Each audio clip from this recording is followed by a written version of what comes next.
Occultists around the world believe that once a symbol is created, it acquires power of its own, and that the more secret it is, the more power it has. They believe the greatest power of all is created in the symbol if the uninitiated never discovers that it even exists.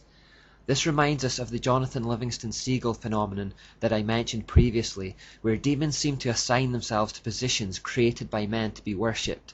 So someone can create a symbol with the wicked intention that it should represent something diabolical, and then because of their motives in creating it, the symbol indeed takes on that power which has been imbued into it. It's nothing less than witchcraft. But if secrecy gives strength to the power of the symbols, they need to give them double meanings to help with the concealment. Albert Pike, a 19th century 33-degree Mason, wrote an authoritative and infamous book revealing the secrets of the craft called Morals and Dogma.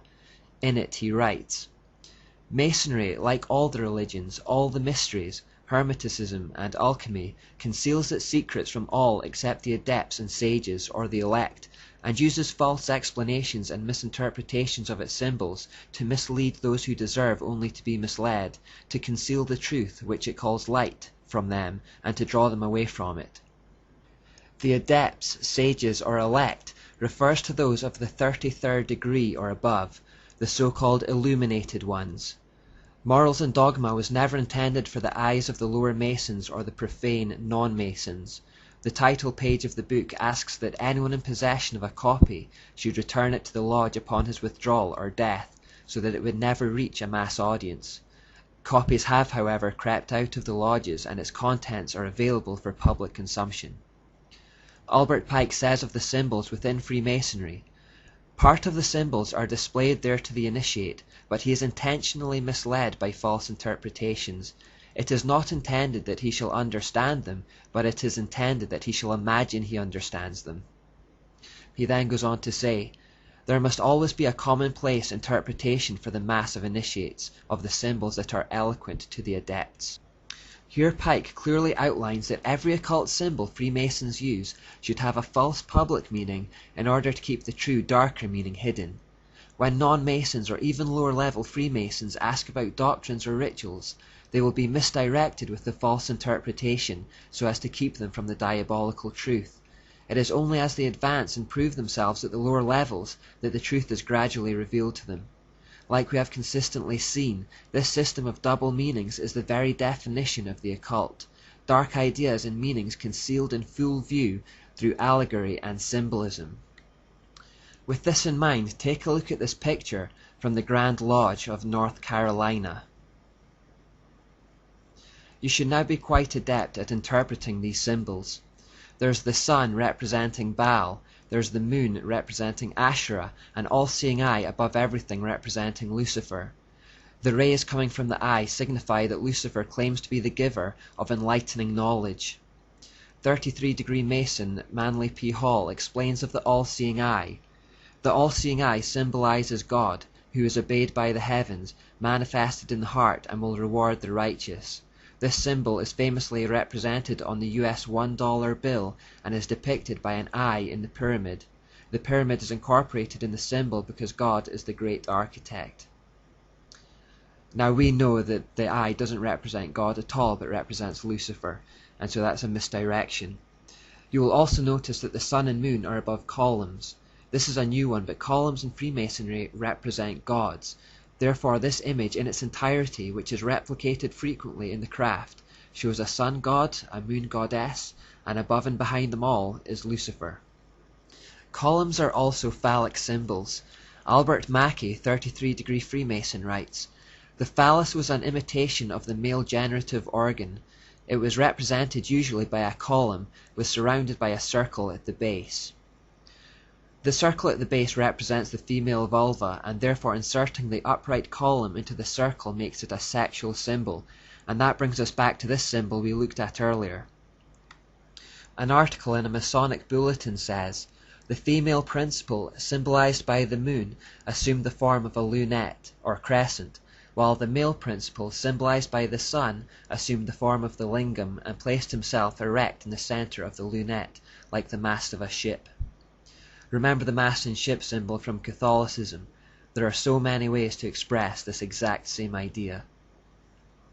We saw earlier that the obelisk outside the Vatican made this point and circle symbol from the air, but you will find these obelisks or Asherah poles literally all over the world.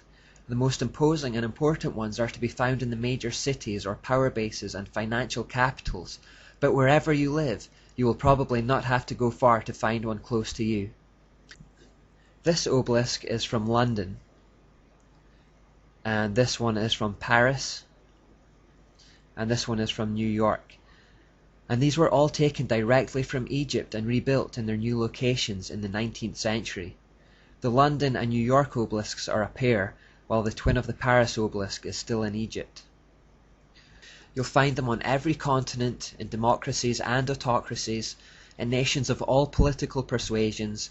You'll find them in major capitals, in financial centres, and probably near seats of government and power, but also in the furthest flung and most remote areas of a country. You'll find them in your local parks, in your local graveyards. They are all pervasive around the world and are nothing but sexual symbols representing the satanic sun god, Baal. During the summer of 2009, while still researching the series, I visited the Wallace Monument in Stirling, Scotland, and suspected just from its design that a Freemason may have been involved. These suspicions were quickly confirmed. It was in fact designed by a Freemason.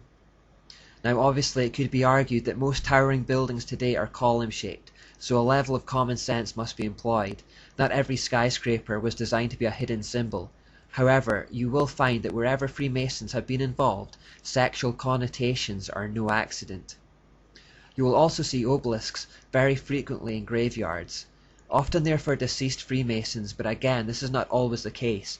It appears to have just become the fashion for some, and many may have picked them without realizing their origin. Remember the recurring mountain theme from earlier also.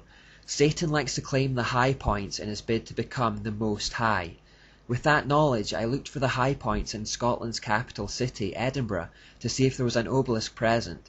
Sure enough, on Carlton Hill, there is a significant one that gives views over the whole city. Notably, it is within easy view of the Scottish Parliament, the castle, and other traditional strongholds of power. As the King of Tyre wants to control the Prince of Tyre, the human governors and rulers, you will often find this symbolism within range of governmental buildings or financial centres. There is also a theory that these monuments are built along ley lines being geometric lines that run along landscapes, connecting ancient or secret features together. The idea is that they are channels along which energy can flow between points. It might be an interesting experiment if you were to find the high points within your own area and check for obelisks. If there are no obelisks, you may instead find stone circles or other deliberately designed shapes. Alternatively, look for the seats of power, influence, and financial centres, then check for any obelisks or occult symbols that are overlooking those buildings. Perhaps survey the geometry, degrees and angles at which the obelisk stands to those buildings. You may see physical evidence of satanic influence over government leaders in this way. I know for sure that the local high point in my town often has a stone circle made out of rocks, and if you move them and go back later, they'll have been rearranged back into a stone circle again. Have a look and see what you find.